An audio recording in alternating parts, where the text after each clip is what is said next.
Silakan kalian amati, simak terlebih dahulu materi ibu kali. Assalamualaikum warahmatullahi wabarakatuh.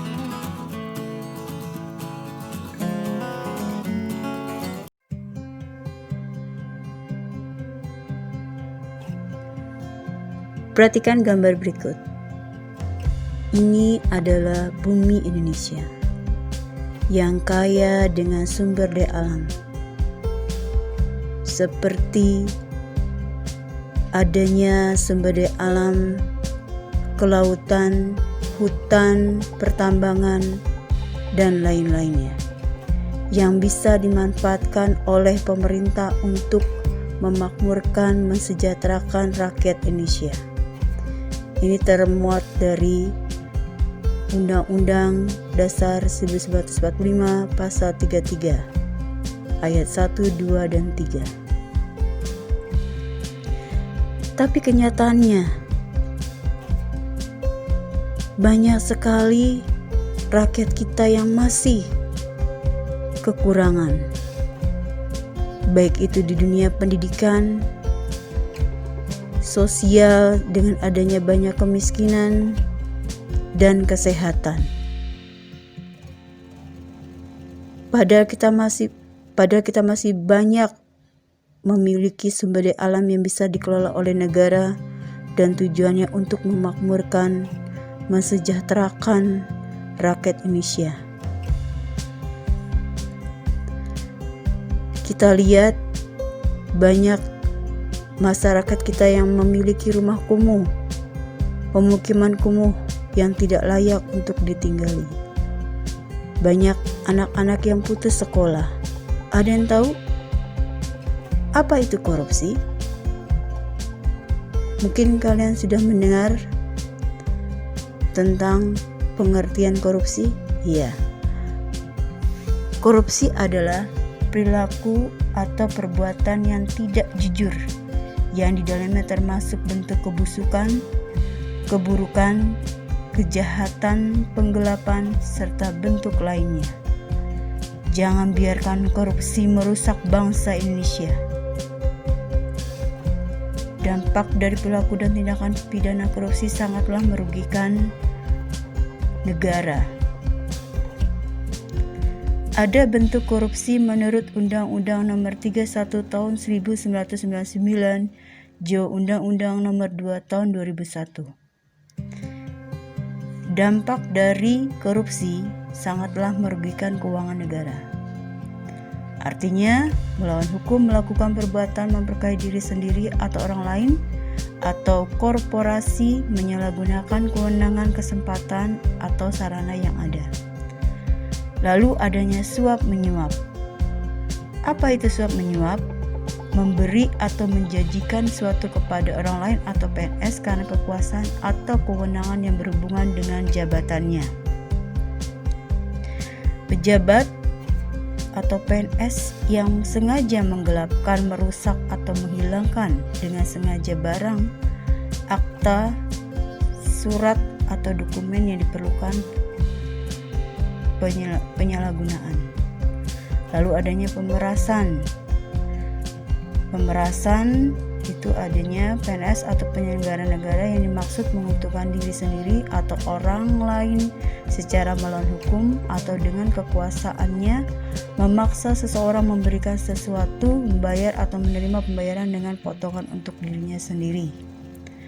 Kecurangan artinya pemborong ahli bangunan yang ada waktu pembuatan bangunan atau penjual bahan bangunan yang pada waktu penyerahannya bahkan bahan bangunan melakukan perbuatan curang yang dapat membahayakan keamanan orang atau barang atau keselamatan negara dalam keadaan perang.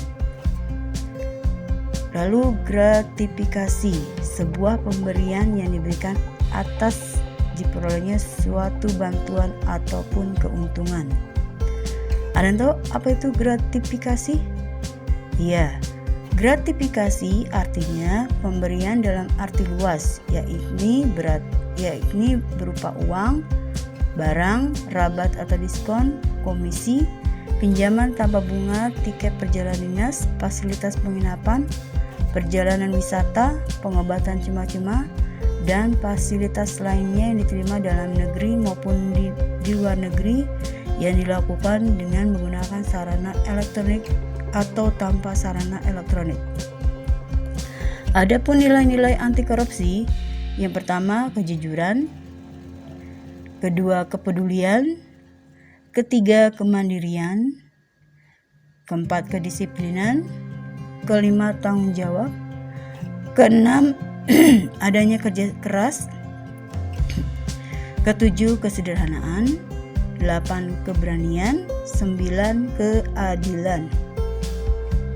Perhatikan gambar berikut. Mana koruptornya? Sebelah sana, Gan. Ini adalah simbol bahwa kita harus memerangi korupsi.